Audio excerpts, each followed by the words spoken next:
Good morning, everyone. My name is Brett Stevens. I'm the discipleship pastor here, and I'm glad to be bringing this last message in our series here about rhythms. So, this ended up being a really timely message for my family because we are in one of these seasons. You know, sometimes life just has a way of slowly wearing you down.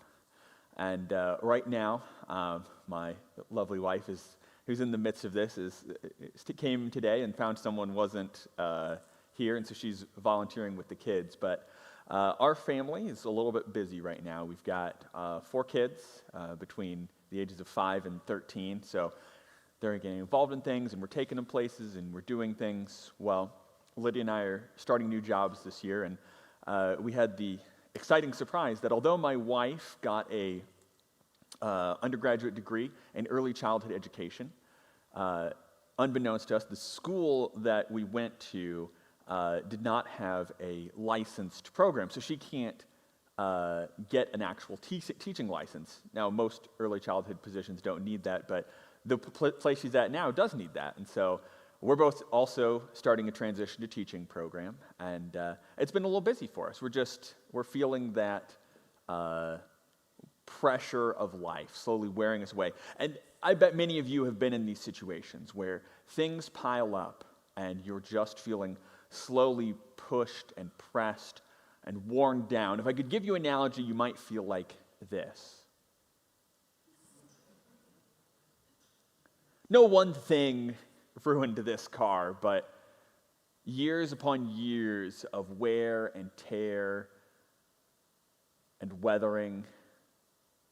You might feel like that, just ground down by the challenges of life, tired, rusty, worn out.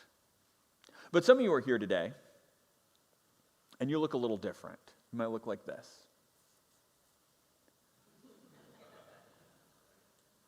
It wasn't wear and tear, it wasn't years of slow grind, but something has happened.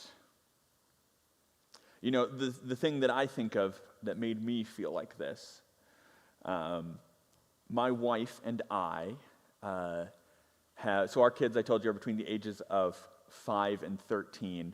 Our oldest, 13, the next one, 11. Now, we hadn't intended to have a 4-year gap between our middle 2 children. And we actually were going to have another child between Kyrie and Eli, but we had a miscarriage. And that is when I felt like this. We had all this hope, this excitement. You know, we'd been trying, and finally found out that she was pregnant, and things seemed to be going good. We were telling our family and telling our church, and we were super excited. And then there was a problem. She started feeling back pain, and went in, and they tried to hear the heartbeat, and they couldn't. And all of our hopes and all of our plans just crashed. So I don't know where you're at today. Maybe you're slowly ground down, just feeling burdened by the weight of your world. Or maybe something's happened and your life feels flipped over, turned upside down, like it's never going to be put back together right. And you're here and you're wondering, what now? How can a spiritual rhythm, how can coming to church, how can God fix this if he didn't stop it in the first place? How can my life be put back together? How can I, in a word, be renewed, restored, made whole? I'm going to give you a surprising answer. In worship. You say, how will that help? The reality is this, guys. The answer isn't in a change in your circumstances. Because circumstances come and go. The answer is in a change in your perspective. And I don't need you to take my word for it. Let's look at the wisdom of somebody who came before us. So there's this man named Paul. You may have heard of him if you've been in the church for any length of time. He's a prolific writer, wrote much of the New Testament. And Paul had kind of an interesting life. He was very faithful, like super faithful to his Jewish faith. So faithful that when this new group of people came around and started saying, hey, there's a different way to follow God, and it doesn't involve this long list of laws, it involves this person named Jesus. And he's changed the game, and we're going to do everything we can to follow him and be like him. And he said, guys, you're tearing down everything that I've built my life upon. And so he started gathering these people up and throwing them in prison and trying to get them executed because they stood for something that was so opposed to his ideas that he couldn't stand it. Until he had an encounter as he was going to gather a group of these people up. He had an encounter with Jesus himself. It changed his life. And he went from attacking and pursuing and doing everything he could to destroy this faith to championing it. And as part of his role in championing it, he traveled around the world, at least the world as they knew it, planting churches and telling people about who Jesus was and how he changed his life. And he found in the people that he had once defended, zealous Jewish people like himself, enemies who tried to get him killed because of his active defense of Christianity, or what they called the way at the time. So this was Paul, and as part of his travels, and as part of his life of trying to defend Jesus and his way of life, he found himself at odds with the law, and so he was shipped off to Rome and imprisoned for 2 years, awaiting the opportunity to plead his case, potentially resulting in his execution. And it was during this time, after all of this had happened to him, that he began to write letters to churches that he had planted, sending them information, telling them how he was doing, encouraging them in their life. And as part of all of his travels, he experienced countless hardships. He was imprisoned. He was beaten. He often went without food. He was shipwrecked on more than one occasion. He was bitten by poisonous snakes. So I just want you to understand, this is the person who wrote these words. This is why we never give up. Though our bodies are dying, our spirits are being renewed day by day. For our present troubles are small and won't last very long. Our present troubles, he says, the man who's been shipwrecked and beaten, who's sitting in prison waiting to find out if he'll live or die, who's wandered homeless and poor. Those present troubles, he says, it's nothing. Not even worth mentioning. Why? They produce for us a glory that vastly outweighs them and will last forever. So we don't look at the troubles we see now. Rather, we fix our gaze on things that cannot be seen. For the things we see now will soon be gone, but the things we cannot see will last forever. The answer is not in a change in your circumstance, he says. Paul's writing these letters, and his circumstances don't change. He prays to God, and still he sits in prison waiting to see what will happen. And he says, live or die, there's something better ahead for me. The answer is not a change in your circumstance, it's a change in your perspective. And the perspective I offer to you is this. We sum it up in a word, worship. Now, worship has a particular meaning today. When we talk about worship, we usually talk about singing. Talk to somebody about how church was, and they'll say, the worship was great, by which they mean the music. But historically, worship meant something very different. So I want to show you a few stories from the Old Testament where they use this word worship to understand what we mean. So let's pull this up here. The first is one that you will find kind of in the middle of the Old Testament, a man named Job. And this is this long story about a guy who had everything. His life was great. He had a whole bunch of children, who were close. They would meet together and they would share meals and they loved each other.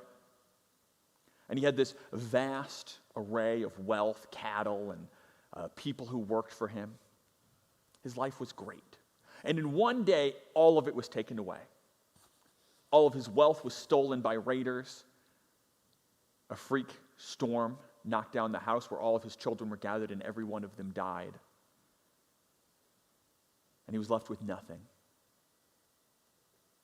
And it was at the news, as he received all of this news, that he does this. He stood up and he tore his robe in grief. Then he shaved his head and fell to the ground to worship.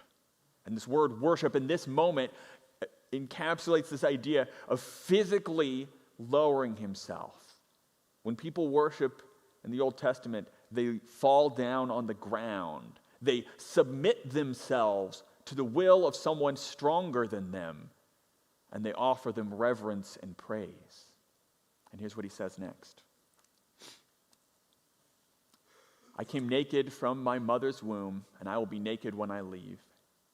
The Lord gave me what I have, and the Lord has taken it away. Praise the name of the Lord. In the midst of his loss, in the midst of his hardship, in the midst of his grief and pain, he says, I can't rely on what I see. I have to rely on God.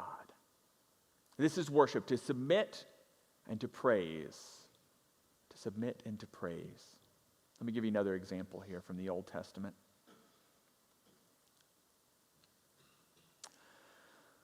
So, the people of God had been taken over by a foreign power. And most of their smartest, best, and brightest had been shipped off to Babylon.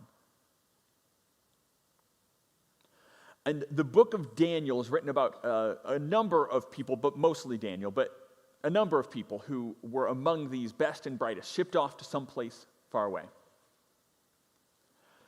And so there are these group of 3 men.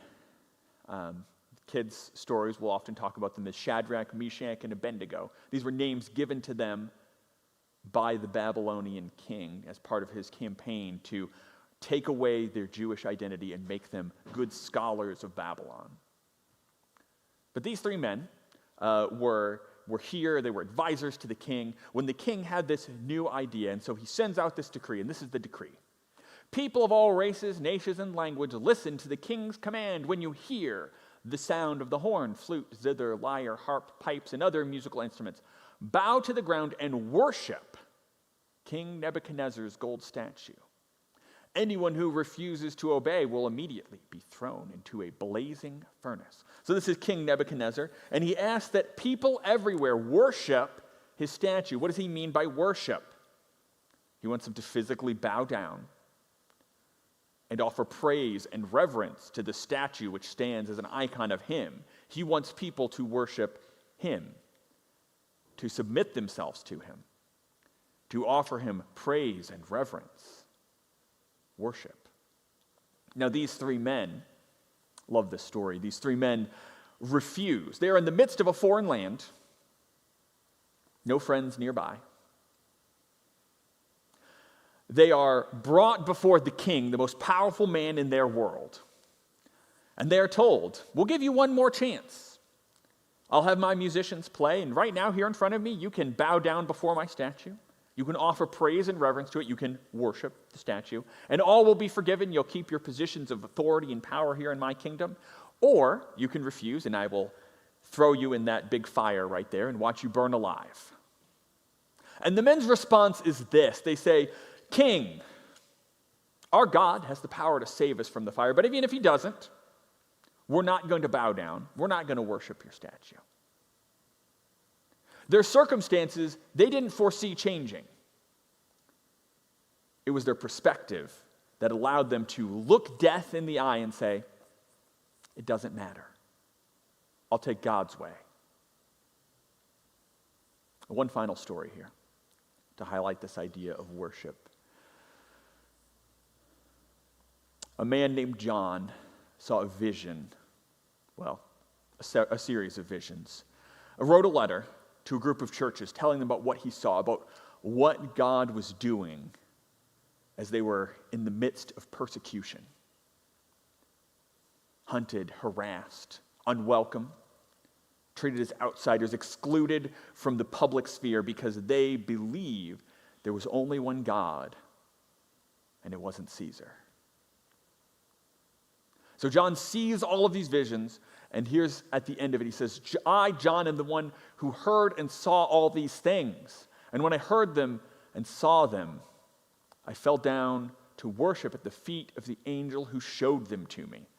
Again, worship. What is he doing? This being came to him and said, let me show you all of these things that are happening so you can understand your world, your perspective, your suffering, and understand where you fit in God's great plan. And he was so moved that he physically falls down, submits himself, and offers praise and reverence to the angel. But he said, no, don't worship me. I'm a servant of God just like you and your brothers, the prophets, as well as all who obey what is written in this book. Worship only God. So I show you these to show you, I'm not making up this definition. We think of worship today as music, but worship is so much more. It is a posture of your heart to submit, to offer reverence, to offer praise. And I show you these stories as well of people who have come before us experiencing hardship, who have lived in a world that didn't welcome them, hunted and harassed, who stood out because they will not offer their praise, their reverence to the things of the world.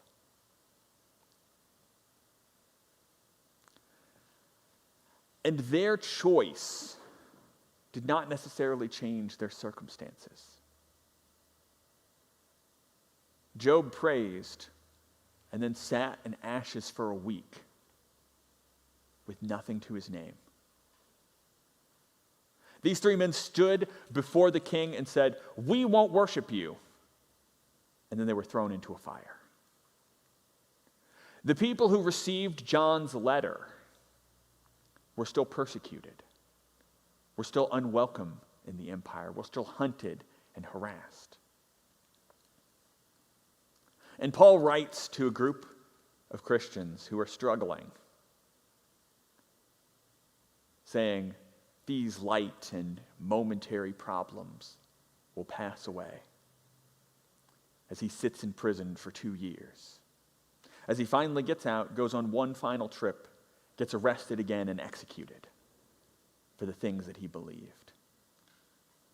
So I don't know where you are today. I don't know if you're tired, worn down, feeling like that rusty car left in the grass for too long, or if your life has been flipped upside down. I know when my life felt like that wreck, when I had that miscarriage, and Lydia and I didn't know what to do, the thing that recentered me,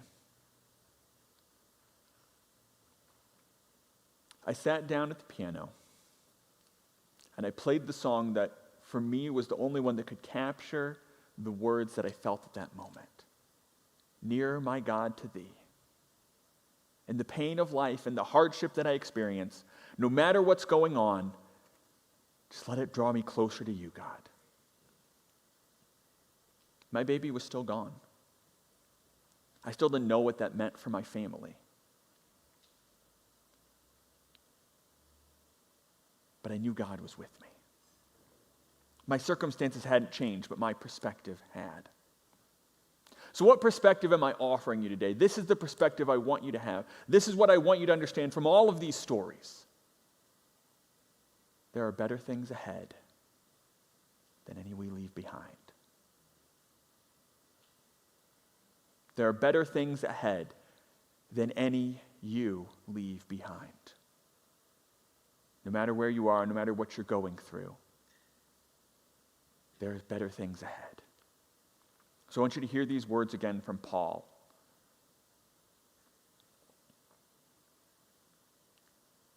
Our present troubles are small and won't last very long.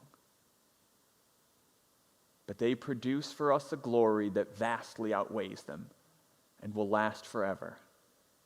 So don't look at the troubles you can see now. Fix your gaze on things that cannot be seen. For the things we see now will soon be gone, but the things we cannot see will last forever. As the team comes to play this last song, let me pray for you.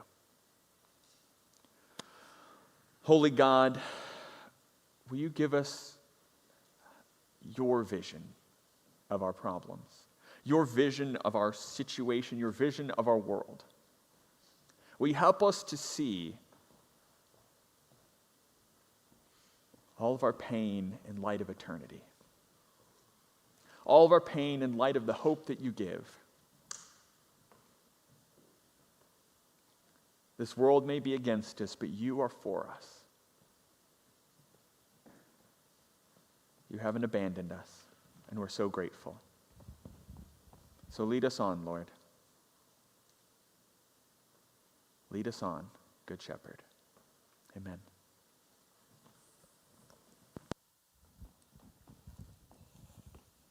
Thank you, Brett, for that message. I'm going to have you guys stand. We're not going to end on our normal type of song. We're going to sing and exit today with a song of hope. And that's going to be a little upbeat, so we got to stand for that. Let's sing.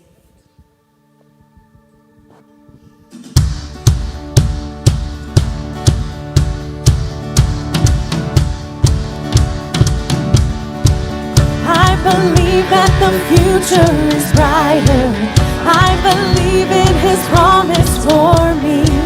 I believe that he's working and he's not done. The best is yet to come. I know he makes the anxious courageous. I know he makes the doubters believe. I know he won't stop working 'cause he's not done. The best is yet to come. I've got this hope in my soul. I know you won't let me go. Lord, I believe with your life in me, I've just begun. The best is yet to come. Amen. I believe that he gives second chances. I believe he works all things for good. I believe that he's working and he's not done. The best is yet to come. I've got this hope in my soul. I know you won't let me go. Lord, I believe with your life in me, I've just begun. I've got this hope in my soul. I know you won't let me go. That's right. Lord, I believe with your life in me, I've just begun. The best is yet to come. Amen. I've got my hopes high. You make my hopes rise. I've got my hopes high. You hold my whole life. Oh, I've got my hopes high. You make my hopes rise. I've got my hopes high. You hold my whole life. Oh, I've got my hopes high. You make my hopes rise. Oh, I've got my hopes high. You hold my whole life. Oh, I've got my hopes high. You make my hopes rise. Oh, I've got my hopes high.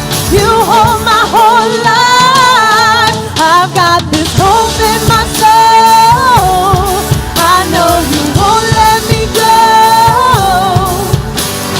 Lord, I believe with your life in me, I've just begun. 'Cause the best is yet. Hope in my soul. I know you won't let me go.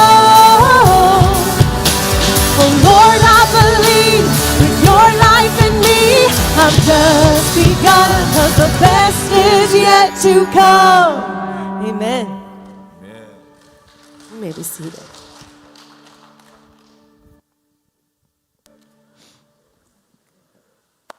That's it, guys. I mean, really. What more can I say? There is hope. There are better things ahead. There's hope in the midst of your pain, in the midst of your hardship, no matter what life throws at you. It can't take away that hope. So go in peace. Go with hope. We love you guys.